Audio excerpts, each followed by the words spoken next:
प्रचण्ड र माधव मिलेर त कहाँ फरक पर्छ र देशभरिमा कहीँ फरक पर्छ काङ्ग्रेसले साथ नदिएसम्म प्रचण्ड चितवनबाट उम्मेदवार हुन पनि सक्दैनन् समानुपातिकमा बस्छन् वा बर्दिया जान्छन् माधव नेपालले त एक्लै जितेर देखाउन् कहीँ देशभरिमा एउटा नि सक्दैन एउटा पनि जित्दैनन् मोहन विक्रमले एक्लै जितेर देखाउन् काङ्ग्रेसबाट रुख चिन्ह लिएर चुनाव लडे भने जित्लान् कम्युनिस्टका नाममा आज त कलङ्क हुन् काङ्ग्रेसका सहयोगी हुन् पिछलग्गु हुन् दक्षिणपन्थी अवसरवादीहरू हुन् अराजकतावादीहरू हुन् यी कम्युनिस्ट कहाँ छन् शेरबहादुर देउवालाई शिरमा बोकेर हिँड्ने यी कम्युनिस्ट हुन् सके एक्लै आउनु नसके मिलेर आउनु हामी चाहिँ चुनावमा जाने हामी प्रतिस्पर्धा गर्न डिफिट गर्न पराजित गर्न तयारी यी अवसरवादी दक्षिणपन्थी काङ्ग्रेसका पिछलग्गुहरूसँग अहिले एकता हुन्छ भन्ने हाम्रो पार्टीमा यो कुनै छलफल कहीँ अन्तरकुन्तरमा पनि छलफल भएको हुन सक्ने विषय हो भन्ने मलाई लाग्दैन उहाँले गरेको अपराध आत्मालोचना गरेर हामीले सुनपानी छर्किएर तथास्तु भनिदिने खालको हो माधव नेपालले गरेको अपराध त्यस्तो हो अपराध जुन लेभलको गर्नुभएको छ जुन तहको गर्नुभएको छ उहाँले त्यही तहको दण्ड भोग्नुपर्छ काङ्ग्रेससँग मिलेर संयुक्त जनआन्दोलन गर्नुपर्छ भन्दा आनन्दबहादुर छेत्रीको नाममा गद्दार पुष्पलाल लेख्ने मोहन विक्रम सिंह आज मोहन विक्रम सिंहलाई गद्दार भन्ने कि महागद्दार भन्ने कि घनघोर गद्दार भन्ने कि आजको काङ्ग्रेस प्रस्थ राजनीतिका निम्ति उहाँलाई के भन्ने हो एमालेलाई सङ्कट गठबन्धनका कारणले होइन एमालेलाई सङ्कट आयो भने एमाले आफ्नै कारणले आउन सक्छ मसाल हामीलाई चाहिएको छैन आफै सिद्धिएको मसाल हामीलाई चाहिएको छैन प्युठानी जनतालाई पनि चाहिएको छैन चित्रबहादुर केसीसँग हामीलाई सहकार्य गर्नु पनि छैन हार स्वीकार छ तर मसाल चाहिएको छैन गठबन्धनको एउटा त्यान्द्रो शक्ति राष्ट्रिय जनमोर्चा नेकपा मसाल र त्यसको व्याख्याता मोहन विक्रम सिंह जीवनभरि कम्युनिस्ट पार्टीको नेता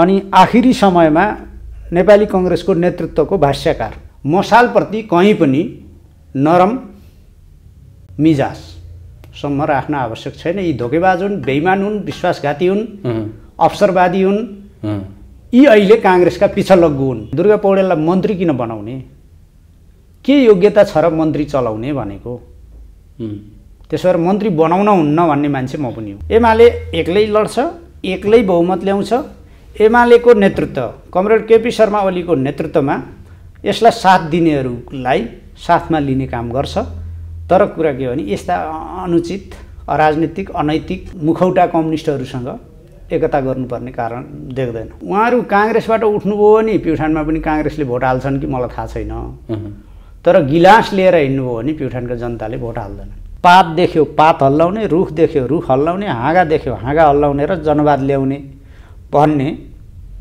गलत विश्लेषणमा उहाँहरू हुनुहुन्थ्यो अखिल नेपाल राष्ट्रिय जनमोर्चाका नाममा भाग लिने 56 सालमा राष्ट्रिय जनमोर्चाका नाममा भाग लिने 74 सालमा एमाले जिताउनु पर्ने अनि 77 सालमा आइपुग्दा 78 सालमा आइपुग्दा एमालेको नेतृत्वका सरकारहरू मसालका कारणले सबै ढाल्नुपर्ने कहाँ छ मोहन विक्रमको राजनीति न सिद्धान्त न विचार न राजनीति न नैतिकता न के छ त आज मोहन विक्रमको भन्दा कसरी श्रीमतीलाई फेरि सांसद बनाउने चुनावमा जाने कुरो प्रतिगमन अरे यस्तै चुनावमा जाँदा शून्य हुनेहरू चुनावमा जाँदा डराउने हो चुनाव जित्नेहरू त चुनावमा जान कोसिस गर्छन् नि महँगी नियन्त्रण गर्न नपर्ने स्थानीय चुनाव आवधिक निर्वाचन फागुनदेखि जेठसम्म 5 गतेसम्म 3 चरणमा गरे भए पनि हुन्थ्यो नि त त्यो गर्न नपर्ने अनेक जाल झेल तिगडम बहानाबाजी गर्ने अनि सरकार किन बनाएको गठबन्धन किन बनाएको के का लागि बनाएको स्वागत छ हजुरलाई सुनाउने पर्छ धन्यवाद अब अहिलेको सरकार 5 दलीय गठबन्धनको छ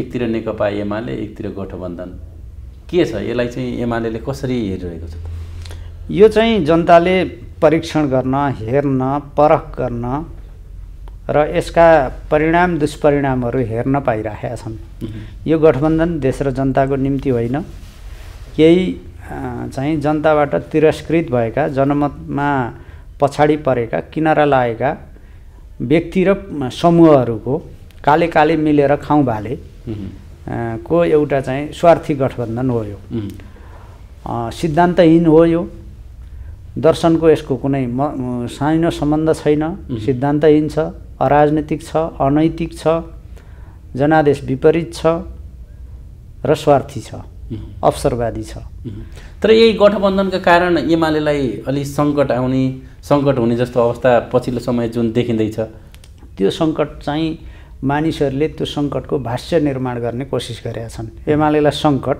गठबन्धनका कारणले होइन, एमालेलाई सङ्कट आयो भने एमाले आफ्नै कारणले आउन सक्छ। कुनै पनि राजनीतिक दल पार्टी समूहको चाहिँ सङ्कट निम्त्याउने बाह्य कारण कहिले पनि निर्णायक हुन्न। जस्तो राष्ट्रिय सभामा चाहिँ राष्ट्रिय सभामा केही मान्छे लिएर उनीहरू गएका थिए। मूलत माधव नेपाल समूहले केही स्थानीय तहका केही प्रदेश तहका सांसदहरूलाई गुटबन्दीका आधारमा टिकट दिएर पार्टीबाट चाहिँ पार्टी छोडाएर लगेका थिए। त्यही लगेर नेपाली कङ्ग्रेस, प्रचण्डको माओवादी, उपेन्द्र यादवको जसपा र माधव नेपालको मिसाउँदाखेरि एकातिर एमाले अर्कोतिर भयभरिका दल बाँकी सबै हुँदाखेरिको पनि कति भोटले जितेका छन्, कोही गोला थुत्दा जितेका छन्। गोला थुत्दा जित्नेलाई जनमतबाट जितेको भन्ने हो त बराबरी मत छ नि त। त्यसका बावजुद सोनाम ग्याल्जनजीले चुनावै जित्नुभयो। हामी त एक सिट पनि नजित्ने गरी सङ्ख्या त थिएन नि त। र हाम्रो अध्यक्ष कमरेडले त्यही भएर भन्नुभएको थियो यो अन्तिम हो, चाहिँ यसपछि एमालेले हार्नु पर्दैन, यो गठबन्धनले जित्ने अन्तिम कडी हो भन्नुभएको थियो। अब एमालेले जित्नका निम्ति खास कोसिस पनि किन गरेन भने यो त अहिलेको जनमत होइन नि त, उहिलेको रेडिमेड जनमत हो। यसमा त्यति धेरै कोसिस गरेर रिजल्ट यताउता हुनेवाला थिएन। त्यसो भएको हुनाले अहिलेको परिणामलाई हेरेर, राष्ट्रिय सभाको परिणामलाई हेरेर राष्ट्रिय राजनीतिको बारेमा विश्लेषण र निष्कर्षमा पुग्न सकिन्न। तपाईँ अब राष्ट्रिय राजनीतिमा केन्द्रभागमा हुनुहुन्थ्यो, पछिल्लो समय जिल्लाको नेतृत्व गर्न प्युठान जिल्लामा जानुभएको छ। तपाईँको जिल्लामा अहिलेका गठबन्धनको दलहरूको अलिकति प्रभाव छ। त्यहाँ चाहिँ सङ्घमा चाहिँ जनमोर्चाको तर्फबाट सांसद जित्नुभएको छ। के छ जिल्लाको अवस्था चाहिँ? तपाईँले ठिकै प्रश्न गर्नु हो। म राष्ट्रिय राजनीतिबाट चाहिँ एकदम मफसलतर्फ लागेको होइन कि राष्ट्रिय राजनीति सँगसँगै अहिले मेरो जिम्मेवारी प्युठानको पार्टीको इन्चार्जसिपको हिसाबले मैले त्यो जिम्मा पाएको छु। म प्युठानको पार्टी इन्चार्जका रूपमा छु। सँगसँगै म पार्टीको पोलिट ब्युरो सदस्य छु। त्यसले नीति निर्माणदेखि अरू नेतृत्वदायी राष्ट्रिय राजनीतिका हरेक क्षेत्रमा भूमिका हुन्छ नै। अब प्युठानमा गठबन्धनको चुरीफुरी खास केही छैन। हिजो हाम्रो 28,000 भोट थप दिएर दुर्गा पौडेलजीले चुनाव जित्नुभयो। उहाँहरूको 15,000 भन्दा मुनि भोट थियो। जनता असन्तुष्ट थिए। गठबन्धनमा रहेका भोटहरू समेत नेपाली कङ्ग्रेसका उम्मेदवारले झन्डै 11,000 भन्दा बढी भोट उनले व्यक्तिगत रूपमा आकर्षित गरेका थिए। दुर्गा पौडेललाई किन दिने, उम्मेदवारका रूपमा उम्मेदवार किन चाहियो, के भूमिका हुन्छ, कसैको श्रीमती जिताउनका निम्ति हामीले किन भोट हाल्ने भनेर जनताको तहमा व्यापक असन्तुष्टि थियो। अहिले त अब गठबन्धनको प्रमुख एउटा घटक मध्ये त दुर्गा पौडेल हुनुहुन्छ। जिल्लामा चाहिँ प्रमुख होइन, एउटा यसो रौँ बराबर त्यान्द्रो गठबन्धनको एउटा त्यान्द्रो शक्ति राष्ट्रिय जनमोर्चा नेकपा मसाल र त्यसको व्याख्याता मोहन विक्रम सिंह, जीवनभरि कम्युनिस्ट पार्टीको नेता, अनि आखिरी समयमा नेपाली कङ्ग्रेसको नेतृत्वको भाष्यकार। बडो गजब छ यो। दुर्गा पौडेल चाहिँ नेपाली कङ्ग्रेसको सरकार बनाउन एमालेले चाहिँ जिताएको भोटलाई विश्वासघात गरेर एमाले विरोधी गठबन्धनका निम्ति भाषणबाजी गर्दै, विश्वासघात गर्दै, धोका दिँदै जनताको बिचमा गरेका आफ्नै प्रतिबद्धता विपरीत भूमिका खेलिरहेको स्थिति छ। एमाले मात्रै नभएर जनमोर्चामा पनि, जनमोर्चा फेरि राजनीतिक रूपमा काङ्ग्रेससँग दुश्मन, दक्षिणपन्थी भन्छ आफूले। अहिले राष्ट्रिय जनमोर्चा चाहिँ विभाजित भएको भर्खर समाचार सार्वजनिक पनि भएको छ। कृष्ण पौडेलको नेतृत्वमा राष्ट्रिय जनमोर्चा चाहिँ विभाजित भएको छ र त्यसले एउटा महत्त्वपूर्ण मुद्दा के बनाएको छ भने मसालको नेतृत्व, खास गरी राष्ट्रिय जनमोर्चाको नेतृत्व चित्रबहादुर केसी, रश्मिराज नेपाली र दुर्गा पौडेलले नेतृत्व गरेको राष्ट्रिय जनमोर्चा नेपाली कङ्ग्रेसको पिछलग्गु भएको, दक्षिणपन्थी राजनीतिमा लम्पसार परेको र दक्षिणपन्थीहरूको पिछलग्गु भएको हुनाले विद्रोह गर्नु पर्यो भनेर उहाँहरू विभाजित हुनुभएको छ। उहाँहरूले सही विश्लेषण गर्नुभएको छ। आज मोहनविक्रम सिंह र चित्रबहादुर केसी उमेरका हिसाबले 80 काटेका, 90 मुनिका, 80 माथिका पाका नेताहरू, जिन्दगीभरि काङ्ग्रेसलाई गाली गरेर काङ्ग्रेसलाई कुटेर राजनीति गरेका नेता। अब हिजो उहाँहरूले 48 साल माघ 1 गते बागलुङको जैमिनी घाटमा ड्युटीमा गएका प्रहरी इन्सपेक्टर ज्ञानेश्वर वैद्यको हत्या गर्ने र त्यही प्रक्रिया बढाएर नौलो जनवाद ल्याउने भन्नुहुन्थ्यो। त्यस बापत थुप्रै नेता कार्यकर्ताहरूले दमन खेप्नु पर्यो, मुद्दा खेप्नु पर्यो, अन्याय खेप्नु पर्यो, मान्छेका पढाइ बिग्रे, घर व्यवहार बिग्रे, मुद्दा खेप्नु परेका कारणले तबाह हुनु पर्यो। हिजो त्यो हालत थियो। आज काङ्ग्रेसका पछाडि लुरु लुरु लुरु आज पनि ग्राउन्डमा त फेरि काङ्ग्रेस र मसालको त द्वन्द्व छ। अन्तर्विरोध त कहाँ सकिया छ? अघिल्लो 1 महिना अगाडि पनि बागलुङको जयमुनीमा फेरि कुटाकुट भयो। नेपाली कङ्ग्रेससितको कम्युनिस्ट पार्टीका नेता कार्यकर्ताहरूको जनस्तरमा रहेको चाहिँ द्वन्द्व त्यो चाहिँ समस्याको समाधान भएको छ र त्यो त फैसला भएको छैन नि त। नेपाली कङ्ग्रेस र चित्रबहादुर र मोहनविक्रम अनि शेरबहादुर देउवाले चोचो मोचो मिलाउने बित्तिकै तलका समस्या समाधान भयो त। चित्रबहादुर केसीले चुनाव जित्दा नेपाली कङ्ग्रेसका मानिसहरूले लगाएका मुद्दाहरू अहिले पनि साथीहरूले झेलिराखेका छन्। तपाईँले बागलुङमै हेर्नुभयो भने ती मुद्दाहरू झेलिराखेका छन्। त्यही इन्सपेक्टर ज्ञानेश्वर वैद्यको हत्याको मुद्दा 51 सालमा एमालेको सरकार आएपछि तत्कालीन गृहमन्त्री केपी शर्मा ओलीले त्यो चाहिँ क्याबिनेटमा लगेर फिर्ता गराउनु भएको थियो र ती साथीहरूले उन्मुक्ति पाएका थिए। एक समय त पात देख्यो पात हल्लाउने, रुख देख्यो रुख हल्लाउने, हाँगा देख्यो हाँगा हल्लाउने र जनवाद ल्याउने भन्ने गलत विश्लेषणमा उहाँहरू हुनुहुन्थ्यो। यस्ता धेरै ठाउँमा कुटपिट भए, धेरै ठाउँमा हत्याहरू भए, ड्युटीमा गएको प्रहरी इन्सपेक्टर माथि हमला गरेर अनि ज्यान लिने काम उहाँहरूले गरे होइन। त्यसो भएर यस्तो खालको चाहिँ समस्या उहाँहरूको वैचारिक समस्या हो, राजनीतिक समस्या हो, साङ्गठनिक अराजकता हो र कम्युनिस्ट प्युठानमा पनि ग्राउन्ड लेभलमा चाहिँ जनताहरू यो गठबन्धनप्रति सन्तुष्ट छैनन्। प्युठानमा अब बागलुङमा र प्युठानमा मानिसहरूको नजरिया बदलिन जरुरी छ। म के भन्न चाहन्छु भने प्युठान भनेपछि मोहनविक्रमको मसालको भनेर मान्छेहरू बुझ्ने गर्छन्, त्यो बेकारको वाहियात कुरा हो। दुईटा गाउँपालिका मसालले जितेको, राष्ट्रिय जनमोर्चाले जितेको, त्यो पनि साना साना गाउँपालिका, नगरपालिका 2टा, गाउँपालिका 7वटा भएको ठाउँमा 2टा नगरपालिका जितेको मसालले।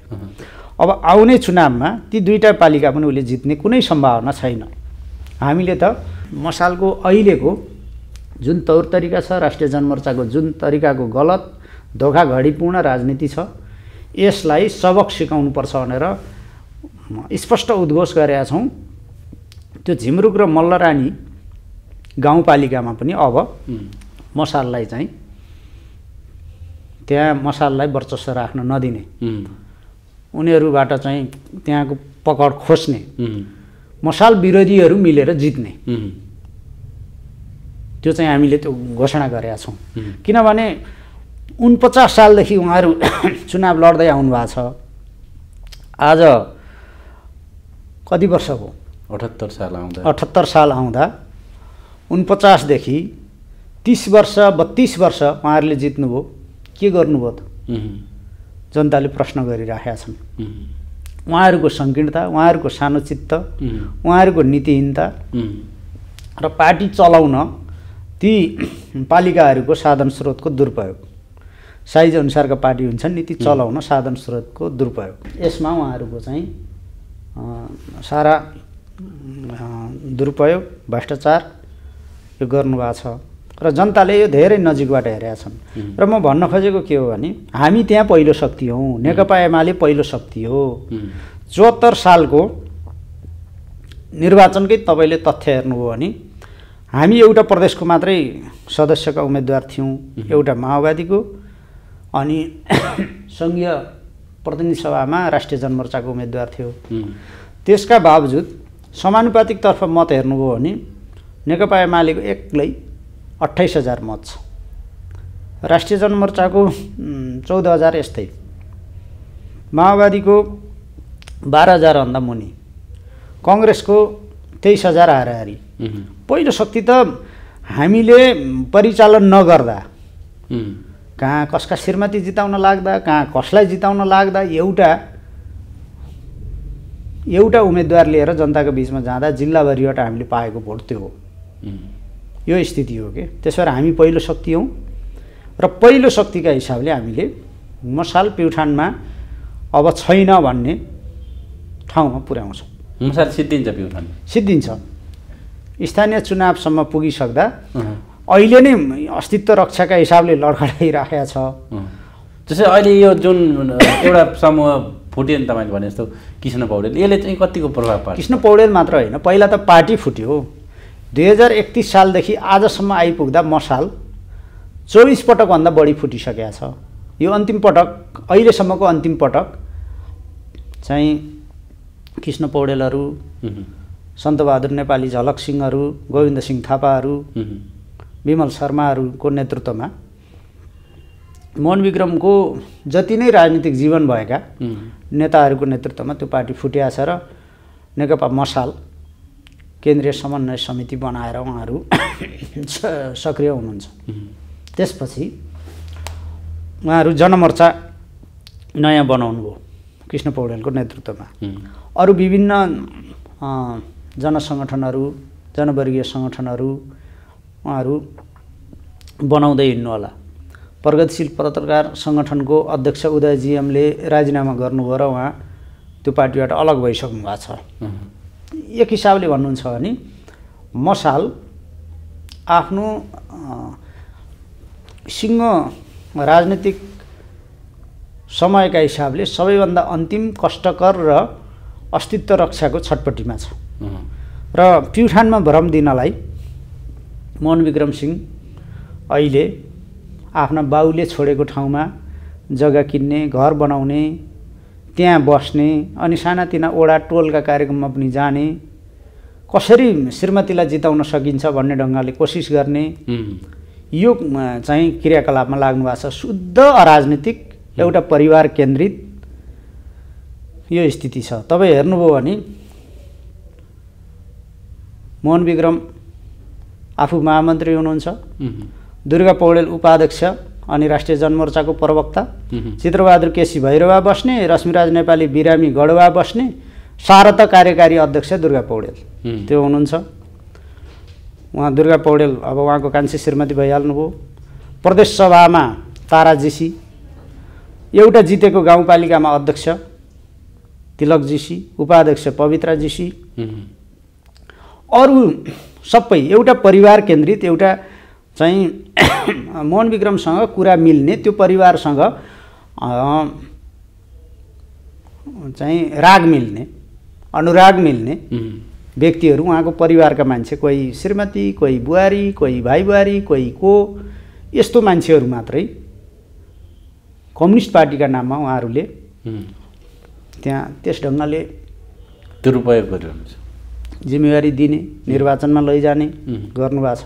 आज हेर्नुभयो भने चाहे रणबहादुर खड्का जस्ता 75 वर्ष हाराहारीका नेताहरू हुन्, चाहे अरू हुन्, ती मसालभरि मसालका गीत गाएर हिँडेका जीवन शर्माहरू आज तिनीहरूको चाहिँ बेहाल भयो, पार्टीबाट निकालिदिनुहुन्छ। उहाँसँग असहमत हुने बित्तिकै त पार्टीबाट निकालिदिनुहुन्छ। 75 वर्षसम्म सरकारी जागिर छोडेर अनि भूमिगत भएर प्रवासको काममा लागेको 74 वर्षपछि बिरामी परेको गोविन्द सिंह थापालाई उहाँले पार्टी सदस्यबाटै निष्कासन गर्नुभयो। यी सबै साथीहरूलाई पार्टीभित्र असहमति राखे बापत, फरक मत राखे बापत चाहे सन्तबहादुर नेपाली भन्नुहोस्, चाहे कृष्ण पौडेल भन्नुहोस्, चाहे अरू कोही भन्नुहोस्, त्यो भूमिगत पार्टीका सबै संरचनासँग हामीलाई सरोकार पनि भएन। विमल शर्मा भन्नुहोस् वा अरू कोही भन्नुहोस्, गोविन्द सिंह थापा भन्नुहोस्, सबैलाई अलिकति असहमत हुने बित्तिकै उहाँ चाहिँ निष्कासन गर्ने। उहाँको परिवार, उहाँको आसेपासे र अहिले मूलतः दुर्गा पौडेलको हित बेगर चल्ने जतिलाई पार्टीबाट निष्कासन गर्ने, यो खालको क्रियामा उहाँहरू लाग्नु भएको छ। र राजनीतिक रूपमा काङ्ग्रेससँग निकै ठुलो द्वन्द्व हो मसालको, अहिले चाहिँ किन मिल्न गयो त? अब 2007 सालपछि 2010 सालसम्म मोहन विक्रम सिंह आफै नेपाली कङ्ग्रेस हुनुहुन्थ्यो। पछि बाबुलाई जेलबाट छुटाउन मातृका प्रसाद कोइरालाको पार्टी राष्ट्रिय प्रजा पार्टीमा पनि सामेल हुनुभएको थियो। 10 साल माघपछि उहाँ कम्युनिस्ट पार्टीमा लाग्नुभएको हो र कम्युनिस्ट पार्टीमा लागिसकेपछि कार्यकर्ता उत्पादनको एउटा कारखानाका रूपमा उहाँको स्कुलिङ चिनिन्छ। तर आज चाहिँ 68 वर्ष पछि आएर हेर्दा उहाँको राजनीति, सोचाइ, उहाँको विश्लेषण तरिका, यी सबै चिजमा उहाँ काङ्ग्रेस परस्त हुनुभएको छ। पुरै काङ्ग्रेसको पिछलग्गु हुनुभएको छ। कम्युनिस्ट पार्टीको अग्रगति, नेतृत्व उहाँलाई सह्य भएन र सरकार केपी शर्मा ओलीको नेतृत्वको सरकार ढाल्न उहाँको श्रीमती र उहाँहरू लाग्नुभयो। 2078 मङ्सिर 22 गते चित्रबहादुर केसीले एउटा वक्तव्य जारी गर्नुभएको छ, हामी एमालेसँग एकता गर्दैनौँ।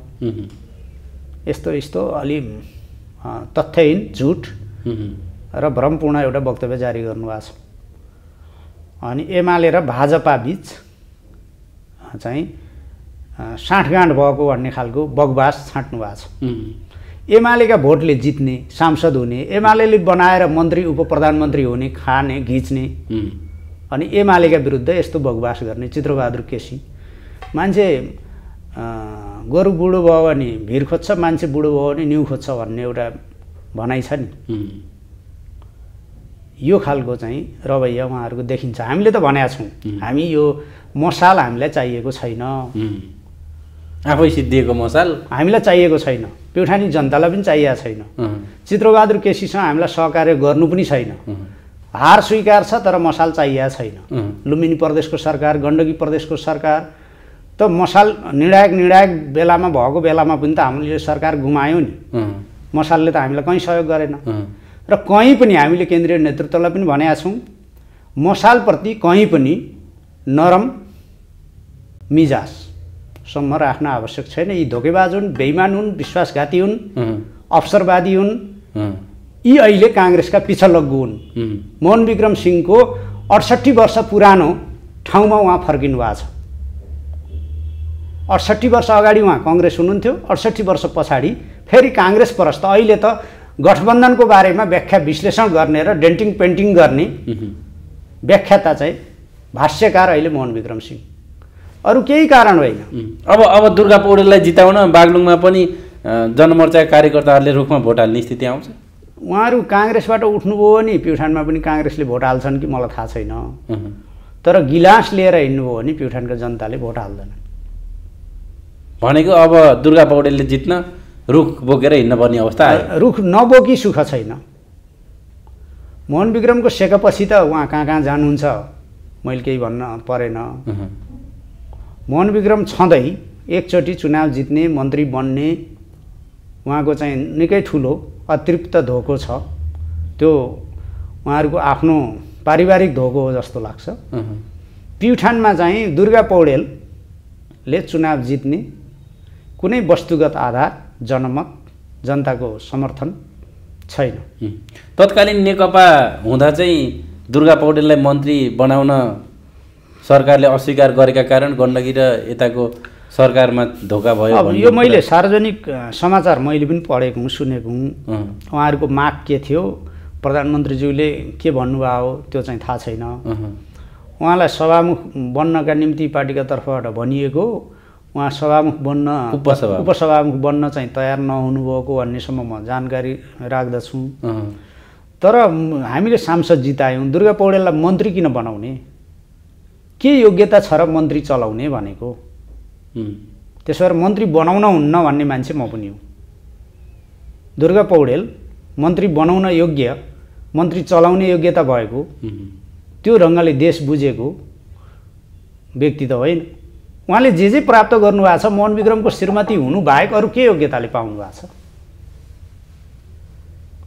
राजनीति गरेर? मैले देखाएको छैन, दुनियाँले देखाएको छैन। 68 सालमा 39 वर्षको ग्याप, उमेर अन्तरमा 68 वर्षका मोहन विक्रम सिंहले 29 वर्षकी दुर्गा पौडेललाई बिहे गरेपछि उहाँको यो सबै चिज भएको होइन र भनेको। यो राजनीतिले भएको। कम्युनिस्टहरू दोस्रो बिहालाई अस्वीकार गर्थे, उहाँ पनि दोस्रो बिहा गरेकै कारण कतिलाई पार्टीबाट कारबाही गरेर निष्कासन समेत गर्नु। त्यो बिहे यी व्यक्तिगत विषयमा मैले धेरै टिप्पणी गरिनँ। मोहन विक्रम सिंह तर पार्टीको नीति चाहिँ अब दुई बिहालाई चाहिँ कठोर छ नि त कम्युनिस्टहरूमा। एक समय चाहिँ अब उहाँले आफूलाई माओ सेतुङ भन्ने, माओ सेतुङले पनि अब च्याङचिङलाई पनि बिहे गर्नुभएको थियो भन्ने ढङ्गले व्याख्या गरेका पनि दृष्टान्तहरू आएका हुन्। यहाँ त आफ्ना कमी कमजोरी लुकाउनु पर्यो भने माओ सेतुङका अरूका दृष्टान्त देखाउने चलन छ नि त। त्यसो भएर मूल कुरो राजनीति हो। राजनीति गलत भयो तपाईँ भन्नुहोस्। 48 सालमा चुनाव बहिष्कार, 49 सालमा किसान सङ्घको नाममा चुनावमा भाग लिने, 51 सालमा अखिल नेपाल राष्ट्रिय जनमोर्चाका नाममा भाग लिने, 56 सालमा राष्ट्रिय जनमोर्चाका नाममा भाग लिने, 74 सालमा एमाले जिताउनु पर्ने, अनि 77 सालमा आइपुग्दा 78 सालमा आइपुग्दा एमालेको नेतृत्वका सरकारहरू मसालका कारणले सबै ढाल्नुपर्ने। कहाँ छ मोहन विक्रमको राजनीति? मसालले दुईटा क्षेत्रका निम्ति बटम लाइन बनाएर बागलुङ र प्युठानका निम्ति वार्ता गरिरहेको थियो। उहाँले चाहिँ बागलुङ पुरै छोडिदिएर दुईटा प्रदेश सदस्य लिएर प्युठान आफ्नो श्रीमती भएको कारणले चुनावी गठबन्धन गरेको होइन। हामी भविष्यमा चाहिँ एमालेको सरकार ढाल्दैनौँ, एमालेसँग एकताको प्रक्रियामा पनि जान्छौँ भन्दै प्युठानमा प्रशिक्षण दिँदै हिँडेको होइन। चुनावका क्रममा मोहन विक्रमले बोलेका ती चिजहरू आज रेकर्ड छैनन् जनताको तहमा, कार्यकर्ताको तहमा। अनि रातारात ती प्रतिबद्धताहरू, ती व्याख्याहरू कहाँ गए? आज त शेरबहादुर देउवाको असली सेवकका रूपमा, भाष्यकारका रूपमा, व्याख्याताका रूपमा चुनावमा जाने कुरो प्रतिगमन अरे। यस्तै चुनावमा जाँदा शून्य हुनेहरू चुनावमा जाँदा डराउने हो। चुनाव जित्नेहरू त चुनावमा जान कोसिस गर्छन् नि त। तपाईँले भने जस्तै देशभरि जम्मा एउटा निर्वाचन जितेको, त्यो एमालेका कारणले अबको चुनाव एउटा पनि कसरी जितेको? एमालेको 28,000 भोट, त्यसमा मसालको चाहिँ माओवादीको 12,000 भोट, 40,000 यस्तै गरेर चाहिँ जितेको। मसाल एक्लै हुँदाखेरि त 15,000 मुनि भोट हो नि त। अहिले त विभिन्न व्यक्तिहरू अहिले 35 वर्षदेखि 36 वर्षदेखि मसालमा काम गरेका, भारतमा देखि काम गरेर आएका व्यक्तिहरू अहिले मसाल छोडेर हाम्रो पार्टीमा आछन्। गएको 1 महिना अभियानमा झन्डै 650 व्यक्तिहरू एमालेमा प्रवेश गरेका छन्। चाहे अर्खामा भन्नुहोस्, चाहे धुवाङमा भन्नुहोस्। आफै यसरी सिद्धिन लागेको मसालप्रति चाहिँ एमाले किन यति कठोर त? अनि यो कठोरताको कुरा होइन, अगुल्टो दिँदा डुँडुल निल्न त भएन नि त। हामीले 48 सालमा नेकपा एमाले प्युठानको 2 नम्बर क्षेत्रबाट उठ्यो, 1 नम्बर क्षेत्रबाट संयुक्त जनमोर्चा नेपालका बुद्धबहादुर जीसीलाई सहयोग गर्यो। बुद्धबहादुर जीसी आज नेकपा एमालेमा हुनुहुन्छ। 51 सालमा हाम्रो एकजना उम्मेदवार रहनुभयो। 1 नम्बर क्षेत्रमा चाहिँ मसालका उम्मेदवार थिए केशरबहादुर गुरुङ, केबी गुरुङ। उनलाई अन्तिममा हाम्रो चाहिँ जनक पुनले सहयोग गर्नुभयो। उनीहरूमा के दम्ब थियो भने एमालेको सहयोग नभए पनि हामी जित्छौँ भन्थे। मलाई लाग्छ 100 भन्दा कम भोटले हारे। हामीले सहयोग गर्ने अन्तिममा घोषणा गरिदिएको है। 51 सालमा त्यो भयो। 56 सालमा हाम्रो पार्टी फुटेको थियो, वामदेव गौतमले पार्टी फुटाउनु भएको थियो। प्युठानमा वामदेव गौतमको प्रभाव बढी थियो।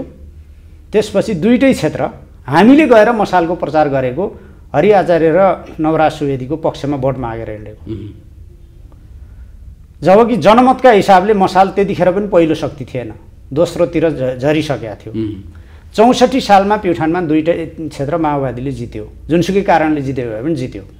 70 सालमा हामी मोहन विक्रम जीवित हुँदै, चित्रबहादुर केसी जीवित हुँदै, मसालले आफ्नो दावा गरिरहँदै प्युठानका दुवै क्षेत्र मसाललाई हराएको, दुवै क्षेत्र हामीले जितेको। वामदेव गौतम र हिराबहादुर केसीले जित्नुभयो। 74 सालमा आइपुग्दा हामीभित्रका पनि समस्या रहे। स्वयं वामदेव गौतमको पनि त्यहाँको वस्तुस्थिति बुझ्ने बारेमा कमी रह्यो र पार्टीको नेतृत्वले पनि मोहन विक्रमले श्रीमतीलाई बनाउनु पर्यो भनिसकेपछि अलि भावुकतावश तथाकथित तालमेल गरिदिएपछि अनि दुर्गा पौडेललाई उम्मेदवार बनाएको। योग्यता भएर जनमत भएर जनताले रुचाएर त बनाएको होइन नि त। अब 80 काटेको त्यतिखेर 84 पूजा गर्ने बेलाको उमेरको कम्युनिस्ट पार्टीको नेताको श्रीमतीलाई बनाइदिउँ भनेर बनाइदिएको। भावुकतावश हो, त्यो अराजनीतिक हो। उहाँले टिकट पाइसकेपछि एमाले मसाललाई मैले आफै के अनुभव छ भने त्यतिखेर झन्डै 5000 मान्छे मसालबाट एमालेमा प्रवेश गरेका थिए। फेरि मसालमा भोट हाल्ने भनेपछि तिनीहरू आक्रोशित भएर मलाई लाग्छ ती प्रवेश गरेका मान्छेले गिलासमा भोट हाल्नुभन्दा बरु अरू ठाउँ भोट हाल्ने भनेर रुखतिर हाले कि ती असन्तुष्ट खालका भोटहरू भड्किएर 11000 भोट गोविन्दराज पोखरेलले कङ्ग्रेसको आफ्नो भोटभन्दा बढीले गोविन्दराज पोखरेल प्युठानमा 11000 भोट व्यक्तिगत ल्याउने त्यो चाहिँ होइन। उहाँले त्यसरी बुझ्नु भएको छ भने ठुलो भ्रममा हुनुहुन्छ। वामपन्थीहरूका असन्तुष्ट भोट भड्के र दुर्गा पौडेलले जित्नुभयो। अब जितिसकेपछि त एक आवधिक निर्वाचनभरि त त्यो कमिटमेन्ट, त्यो विश्वसनीयता, त्यो प्रतिबद्धता, त्यो गठबन्धन त कायम राख्नुपर्ने हो नि। अब अहिले त शेरबहादुर देउवाको नेतृत्वको सरकारको सबैभन्दा बलियो खम्बा होइन, सबैभन्दा चाहिँ त्यो शेरबहादुरको नेतृत्व किन चाहिन्छ भन्ने व्याख्या गर्ने मोहन विक्रम सिंह अनि बैठकमा भाग लिने दुर्गा पौडेल। अहिले त यो स्थिति छ। कम्युनिस्ट पार्टीको 87 वर्षको उमेर पुगेको नेता 31 सालदेखि आजसम्म निरन्तर महामन्त्री रहिरहेको, बिचमा 7-8 वर्ष विभिन्न कारणले कारबाहीमा परेको भए पनि नेताको हविगत हेर्नुहोस् त, न सिद्धान्त, न विचार, न राजनीति, न नैतिकता, न के छ त आज मोहन विक्रमको भन्दा कसरी श्रीमतीलाई फेरि सांसद बनाउने। ल उहाँको यो होइन, मैले भनेका कुरा गलत हुन् भन्ने हो भने ल दुर्गा पौडेललाई चुनाव नउठाउने र मैले भनेका कुराहरू गलत हुन् भनेर उहाँले भन्न सक्नुहुन्छ? किमार्थ सक्नुहुन्न।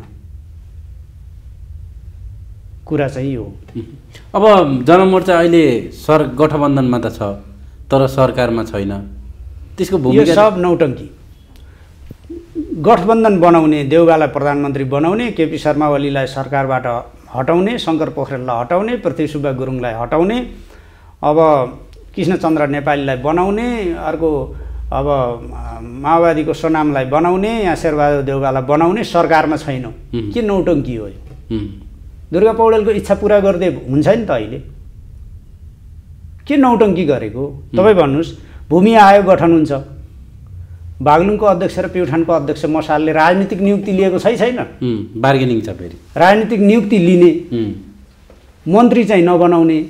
अहिले पार्टीले निर्णय गरेका छ कि संसदभित्र पार्टीको कुरा राख्ने व्यक्ति चाहिन्छ, त्यसो भएर दुर्गा पौडेल मन्त्री बन्न पाइन्न भन्ने पार्टीले निर्णय गरेका छ। अर्को सांसद छैन। अब राष्ट्रिय सभामा आएकोले प्रतिनिधि सभामा भूमिका हुन्न। अब एउटा चाहिँ हेरिराख्नु होला, राजेश विक अहिले राष्ट्रिय सभामा चाहिँ सदस्य हुनुभएको छ नि, पार्टीको लाइन चाहिँ अब पार्टीको राजनीति उहाँ मार्फत लाने भनेर दुर्गा पौडेललाई यो सम्भावना छ। तर अहिले सरकारको गठबन्धनको चाहिँ एउटा मुख्य भाष्यकार हुने अनि हामी सरकारमा छैनौँ भन्ने, आजका व्यथिति, आजका अर्थतन्त्रमाथिका सङ्कट, आजका महँगी, आजका सबै व्यथितिहरूको जवाफदेही चित्रबहादुर केसीको जनमोर्चाले, मोहन विक्रम सिंहको नेकपा मसालले लिने कि नलिने? म त शेरबहादुर देउवा जति जिम्मेवार हो यी दुईजना त्यत्तिकै जिम्मेवार हुन् र राष्ट्रिय जनमोर्चा नेकपा मसाल त्यत्तिकै जिम्मेवार हो भन्छु। आज आवधिक निर्वाचन टार्ने कोसिस चलिरहेछ। मोहन विक्रम सिंह एक शब्द लेख्छन्, लेखेको देख्नु भएको छ? दुर्गा पौडेल एक शब्द बोलेको देख्नु भएको छ? चित्रबहादुर केसी एक शब्द बोलेको देख्नु भएको छ? आवधिक निर्वाचन जो लोकतन्त्रको मर्म हो, आधार स्तम्भ हो, त्यो यताउता गरे पनि केही भएन। अब भारतले सीमा मिच्यो, भारत विरुद्ध कहीँ बोल्नु छैन, विस्तारवादी भारतीय भनेर गाउँमा प्रशिक्षण दिँदै हिँड्ने, कहीँ केही बोल्नु छैन। अहिले केही छैन। जनजीविकाका कुरा, महँगीको विरोधका कुरा, अनि सुशासनका कुरा, देशको हितका कुरा, देशभक्तिका कुरा, यी कुनै कुरामा अहिले मतलब छैन। मतलब चाहिँ तथाकथित गठबन्धन, हुँदै नभएको बेलुन प्रतिगमन। चुनावमा गएर एक सिट जित्न नसक्ने, देशभरिमा 3टा पालिकाको अध्यक्ष जितेको पार्टीले चुनावमा जाँदा सर्वनाक हुने, शून्य हुने स्थिति छ त चुनावको विरोध गरिरहेछ त बुझिराखेका छौँ हामीले। चुनावमा जाने कुरालाई प्रतिगमन भनिराखेको छ, सर्वनाश हुनेवाला छ नि त। जैमिनी र के अरे बरेङ, झिमरुक र मल्लरानी 3वटा पालिकाको अध्यक्ष हार्ने बित्तिकै मसाल त पत्ता साफ हुने हो नि त। जनताले त त्यो हिसाबले हिसाब किताब गरिरहेछन्। मतदाताहरूले अमेरिकामा बस्ने, युरोपमा बस्ने, सहरमा बस्ने, गाउँमा बस्ने मतदाताहरू सम्पर्कमा आइराखेका छन् मसँग। उनीहरूले चाहिँ एकदम तीव्र आक्रोश पोखिराखेका छन्। भनेको मसालका कार्यकर्ताहरू मसालसँग र त्यो पालिकाहरूका ती ठाउँका बासिन्दाहरू, मतदाताहरू, सचेत व्यक्तिहरू, बुद्धिजीवीहरूले त्यो ढङ्गले चाहिँ आक्रोश पोखिराखेका छन्। कोही व्यक्तिको एकजनाको राजनीतिसँग जनतालाई के मतलब छ? राष्ट्रिय सभामा पनि गनेको भन्दा गण्डकीमा धेरै भोट आयो। कसलाई? गठबन्धनको भन्दा एमालेलाई एमालेको त देशभरि आफ्ना भन्दा बढी आयो भोट त बढी। यसको छनक चाहिँ के हो त? अबको निर्धारित मतमासम्म यो स्थिति छ भने जनतामा अलिकति राजनीतिक कार्यकर्ताहरू हुन्, अनि जनतामा अध्यक्ष, राष्ट्रिय थुप्रै मान्छे फर्केका छन्। प्रदेश सभाका सदस्य फर्केका छैनन्, तर पालिकाका अध्यक्ष उपाध्यक्षहरू त कयौँ फर्केका छन्।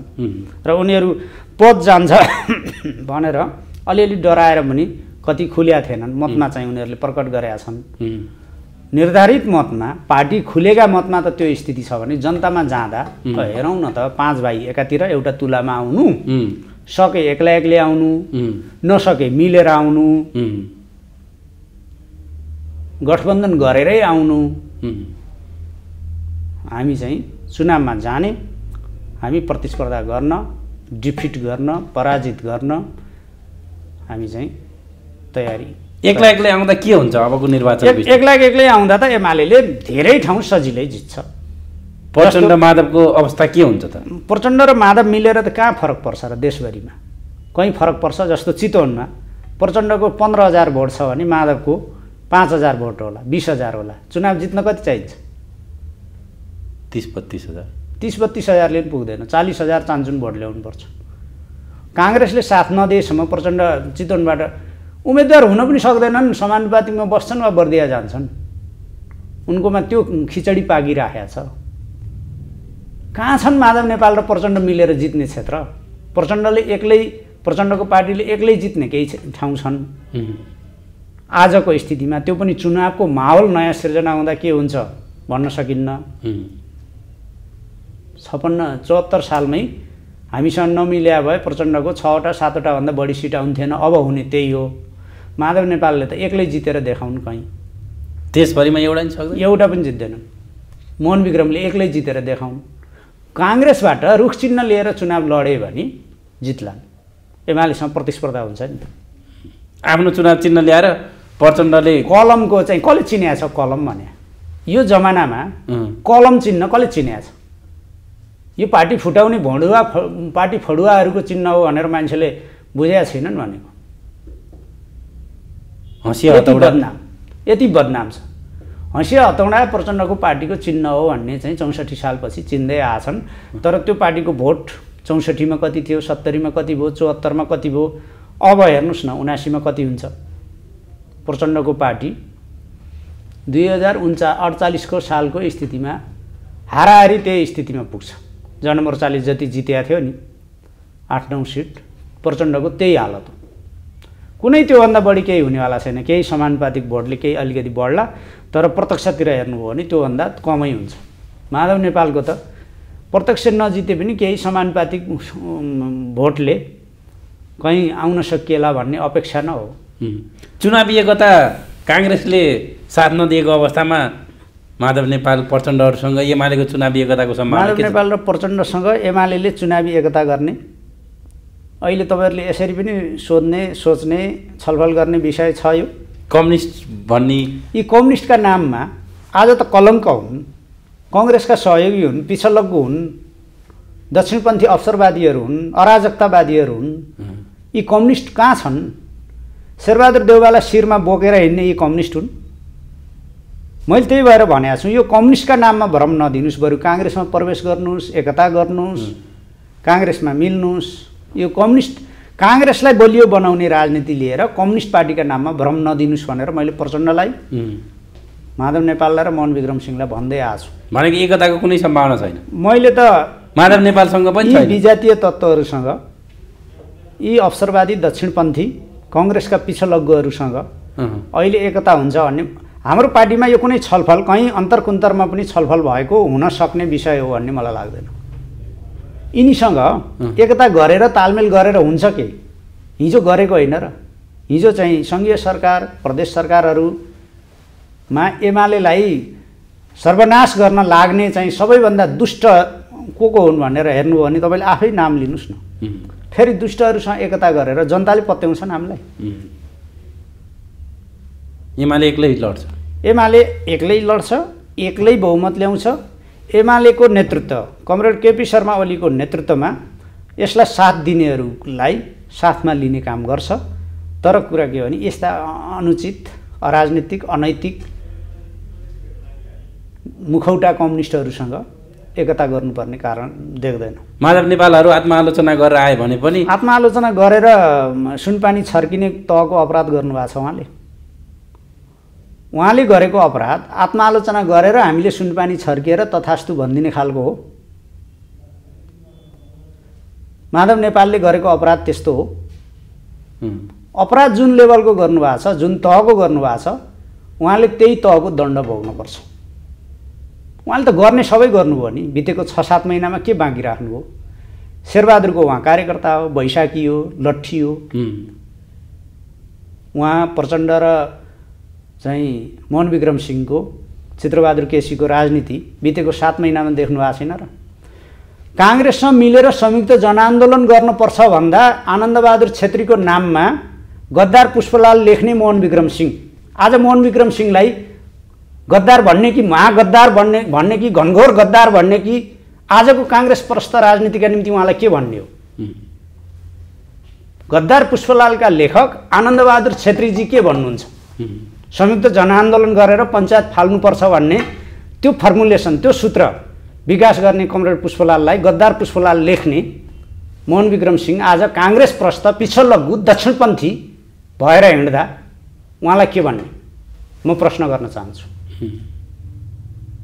उहाँले पछि मिलाउँ भन्ने प्रस्ताव ल्याउँदा मात्रै गद्दार भन्नु। 27 साल पछि आएर 2051 सालमा उहाँले त्यो आनन्दबहादुर छेत्रीको नामको त्यो पार्टीको दस्तावेज, चौथो महाधिवेशनबाट पारित दस्तावेज आनन्दबहादुर छेत्री उर्फ मोहन विक्रम सिंहले प्रस्तुत गरेको, चौथो महाधिवेशन बनारसले पारित गरेको र 51 सालमा रोल्पाको बैठकले भोटिङ गरेर मोहन विक्रम सिंहलाई हराएर त्यो चाहिँ गल्ती हो, पुष्पलाललाई गद्दार भन्नु गल्ती हो भनेर निर्णय गरेका थियो तिनीहरूको पार्टी नेकपा मसालको बैठकले, रोल्पाको बैठकले त्यो निर्णय गरेका थियो र मोहन विक्रम सिंहले त्यो किताबको नाम बदलेर क्रान्ति वा भ्रान्ति भन्ने शीर्षकमा छापेका छन्। मोहन विक्रम कमरेडको सिङ्गो जीवन क्रान्तिको निम्ति त भएन। आज आइपुग्दा ओभरभ्यू गरेर हेर्दा उहाँ एउटा भ्रान्तिको एउटा महत्त्वपूर्ण पात्र। पुष्पलाल पपुलर भएपछि, पुष्पलाल उहाँभन्दा स्थापित भएपछि गद्दार पुष्पलाल लेखिदिने, निर्मल लामालाई सिआइडी भनिदिने, अर्कोलाई अर्को भनिदिने, मोहन वैद्यलाई मध्यपन्थी भनिदिने, प्रचण्डलाई बाबुरामलाई क्यारिरिस्ट भनिदिने। उहाँले लेबिल लाउन, आरोप लाउन, बदनाम गर्न के बाँकी राख्नुभयो? आफूभन्दा कोही स्थापित भयो भने उहाँले त यही गर्दै आउनुभयो। मैले भने नि पुष्पलाललाई गद्दार, निर्मल लामालाई सिआइडी, अनि मृत्युशय्यामा पुगेपछि मैले सिआइडी भन्नु गलत थियो भनेर माफी मागेको नौटङ्की पनि गर्नुभयो। निर्मल लामा बाँचुन्जेल भन्नु भएन है। मोहन वैद्यलाई मध्यपन्थी अवसरवादी, जीवितै हुनुहुन्छ त मोहन वैद्य कमरेड। पार्टीगत रूपमा काङ्ग्रेसलाई त कति गाली गर्नुभयो, दक्षिणपन्थी अवसरवादी भारतीय विस्तारवाद। अब पुँजीवादी हो, दक्षिणपन्थी हो, भारतीय विस्तारवादको एकदम भरोसायोग्य शक्ति हो, दलाल हो भन्ने त उहाँको विश्लेषण छ, महाधिवेशनले पारित गरेको विश्लेषण छ। तर आज काङ्ग्रेसको चाहिँ सानेपा, काङ्ग्रेसको नेताहरूको निवास उहाँको निम्ति परमधाम भएको छ। पुष्पलालले काङ्ग्रेस र कम्युनिस्ट दुईटा शक्ति मिलेर पञ्चायत विरुद्ध आन्दोलन गरेर संयुक्त जनआन्दोलनको माध्यमबाट पञ्चायत फाल्नुपर्छ भन्दा काङ्ग्रेस प्रस्त नीति लिएको भनेर आनन्दबहादुर छेत्रीको नाममा उहाँले केन्द्रीय न्युक्लियसका तर्फबाट दस्तावेज तयार गर्नुभयो के जेलमा बस्दा, जेलबाट छुट्दा त्यो दस्तावेज सहित आउनुभयो र त्यो दस्तावेजमा चाहिँ पुष्पलाललाई के अरे गद्दार पुष्पलाल भन्ने त्यो किताबको नाम हो। 31 सालमा चौथो महाधिवेशन उहाँले पेश गर्नुभयो, पारित गर्नुभयो। पुष्पलाललाई बाँचुन्जेल गद्दार भनेर बदनाम गर्नुभयो। पुष्पलाललाई संयुक्त जनआन्दोलनको नीति लिए बापत यो ढङ्गले लाञ्छित गर्ने, बदनाम गर्ने मोहन विक्रम कमरेड आज तपाईँ कहाँ हुनुहुन्छ? तपाईँ गद्दार हो कि महागद्दार हो? जवाब दिनुहोस्, मेरो प्रश्न हो। अब यो गठबन्धनको अलिकति टसमस पनि छ एमसिसीको विरुद्धमा। हिजो एमाले अध्यक्ष केपी ओलीले सभामुख अग्निप्रसाद सापकोटालाई बिदाई गर्नुहोस्, एमसिसी पास गर्न हामीले सघाउ गर्छौँ भनेर भन्नुभयो भन्ने समाचार आएको थियो। के हो यो, सत्य हो? होइन, यस्तो छ, अग्नि सापकोटा रहन्छन् कि बस्छन्, एमसिसी पास हुन्छ कि फेल हुन्छ, हाम्रो अध्यक्षको तहमा भएका छलफलहरू अहिले निष्कर्षमा पुगिसकेका छैनन्। उहाँले आफ्नो ठाउँबाट गर्ने पहल र लिने कदमहरूका बारेमा त अहिले मैले केही भन्दिनँ। तर म व्यक्तिगत रूपमा के भन्छु भने एमसिसी सत्ताधारीहरूको विषय हो, पास गर्छन् कि फेल गर्छन् उनीहरूको विषय हो, गठबन्धनवालाको विषय हो, शेरबहादुर देउबाको विषय हो, पुष्पकमल दाहाल प्रचण्डको विषय हो। सन् 2017मा शेरबहादुर देउबा प्रधानमन्त्री, प्रचण्ड आज जस्तै गठबन्धनको नेता, ज्ञानेन्द्रबहादुर कार्की अर्थमन्त्री अनि कृष्णबहादुर महरा परराष्ट्र मन्त्री भएको बेलामा गरिएको सम्झौता हो एमसिसी। एमसिसीमा चाहिँ एमाले एमसिसीलाई ल्याएर सत्ता गठबन्धन फुटाउन बार्गेनिङ गरेको जरुरी छैन। एमसिसी कुनै पनि देशको अन्तर्राष्ट्रिय विश्वसनीयता हुन्छ। सन्धि सम्झौताहरू एउटा सरकारले गर्यो, राजदूत फिर्ता गरेर नयाँ नियुक्ति गरे जस्ता हुन्नन् सन्धि सम्झौताहरू। तिनका प्रतिको चाहिँ विश्वसनीयता र लिगेसी हुन्छ, निरन्तरता हुन्छ। हामी सरकारमा हुँदा अघिल्लो सरकारले गरेको हामी मन पराउनौँ भनेर चाहिँ त्यसलाई अनुमोदनको प्रक्रियामा रोक्न चाहेनौँ र हामीले संसदको विषय बनाइदिएको, संसदमा दर्ता गरिदिएको। 76 साल असार 30 गते तत्कालीन सरकारले संसदमा पठाएको। 76 पछि आज 78 साल, अब 79 साल हुने स्थिति छ। 3 वर्ष त एमसिसी चाहिँ गिजोलेर खतम, यसलाई चाहिँ विद्रूप बनाउने काम पुष्पकमल दाहाल प्रचण्डले गर्नुभएको छ। उहाँका एकदम आज्ञापालक कार्यकर्ता अग्नि सापकोटा र कृष्णबहादुर महराले गर्नुभएको छ। पहिला कृष्णबहादुर महराले गर्नुभयो, पछि अग्निप्रसाद सापकोटाले गर्नुभयो। भनेको एमाले जे गर्छन् जनताका प्रतिनिधिहरूले गर्छन्, संसदमा पठाइदियो भनेर पेश गर्न पर्यो। त्यो सभामुख भन्ने व्यक्तिलाई, मान्छेलाई, त्यो पदाधिकारीलाई सरकारले दिएको बिजनेस आफ्नो मनमौजीले, आफ्नो खुसीले चाहिँ त्यो रोकेर राख्ने अधिकार छैन। भनेको त्यति बेला तत्कालीन अवस्था त नेकपा थियो, नेकपाको बहुमत थियो, बहुमतमा अब पार्टीले व्हिप जारी गरेर पास गर्न खोजेर एमालेले पठाएको। एमसिसीलाई आफ्ना आसेपासेको नियुक्ति, विभिन्न राजदूतहरूको नियुक्ति, विभिन्न आफ्ना व्यक्तिगत स्वार्थहरूको सिद्धिको कुरा, कालो धनलाई सेतो धन बनाउने कुरादेखि आफ्ना यी स्वार्थसँग जोडिएका विषयमा प्रचण्डले गिजोल्ने सौदाबाजीको विषय बनाउने कोसिस गरे। त्यसमा तुरुपका रूपमा चाहिँ कृष्णबहादुर महरा र अग्नि सापकोटालाई प्रयोग गरेको मात्रै हो। यसमा कोही भ्रममा पर्नुपर्ने आवश्यक छैन। यिनका स्वार्थ मिल्ने बित्तिकै पारित गरिहाल्छन् पुष्पकमल दाहाल प्रचण्डले। अब पुष्पकमल दाहाल प्रचण्डले पारित गर्छन् वा गठबन्धनबाट बिदा हुन्छन्। त्यो अवस्थामा एमाले पास गर्न सकेको होइन। एमाले के गर्छ त्यसपछिको विषय हो। हामी छलफल गरौँला, केन्द्रीय कमिटीको, पोलिट ब्युरोको, थाई कमिटीको बैठक बसौँला, सचिवालयको बैठक बस्ला, हाम्रो अध्यक्षले निर्णय लिनु होला पार्टीमा छलफल गरेर। त्यो त्यतिखेरको विषय हो। आज त विश्वासको मत लिँदा 165 मत ल्याएको होइन र शेरबहादुर देउवाजीले। त्यो पास गर्न त 138 मत भए मात्रै पुग्छ नि त। एमालेको जरुरत छैन। एमालेको के जरुरत हो? केही जरुरी छ? पास गरे भइगयो नि। एमसीसी पास गर्न नपर्ने, महँगी नियन्त्रण गर्न नपर्ने, स्थानीय चुनाव आवधिक निर्वाचन फागुनदेखि जेठसम्म 5 गतेसम्म 3 चरणमा गरे भए पनि हुन्थ्यो नि त। त्यो गर्न नपर्ने, अनेक जाल झेल तिगडम बहानाबाजी गर्ने। अनि सरकार किन बनाएको, गठबन्धन किन बनाएको, के का लागि बनाएको? प्रश्न त यो हो नि त। निर्वाचनदेखि किन डराहन् यो प्रचण्ड? त्यही त, खोलामा पस्दा जुत्ता पानीदेखि डराए जस्तो हालत छ निर्वाचनको। सर्वनाक हार, पराजय, हालत त्यही हो। मोहन विक्रमको त्यही हो, प्रचण्डको त्यही हो, माधव नेपालको त्यही हो। प्रतिस्पर्धा त नेपाली कङ्ग्रेस र एमालेको हुने हो। उनीहरूले गठबन्धन गरेर रुख चिन्ह ल्याए भने रुख चिन्ह ल्याएका ठाउँमा धेरै भोट हुन्छ र कम्पिटिसन एमालेसँग हुन्छ। यी गिलास, यी चाहिँ गोलाकार, यी चाहिँ कलम, यी कुनै चिन्ह जनताले हेर्नेवाला छैनन्। यी धोकेबाज, यी पाखण्ड, यी अवसरवादी, यी चाहिँ अरूले दुरुपयोग गर्ने शिखण्डीहरूलाई जिताउन हुन्न भन्ने जनतामा तीव्र आक्रोश, आवेग र बदलाको भावना छ। अघिल्लो सरकारबाट तपाईँहरू बिदा भएको नि 7-8 महिना भइसक्यो। यो सरकारका गतिविधिलाई चाहिँ यो सरकारले के गरेछ र गतिविधि? पुँजीगत खर्च कहाँ छ? मुद्रास्फीति कहाँ छ? विदेशी मुद्रा सञ्चितको हालत के छ? सिङ्गो अर्थतन्त्रको हालत के छ? विकास ठप्प छ, विकास ठप्प छ, महँगी बढै छ। उहाँहरू केही थान मन्त्री प्रधानमन्त्री नै हुनुहुन्छ, अरू के गर्नुभएको छ र?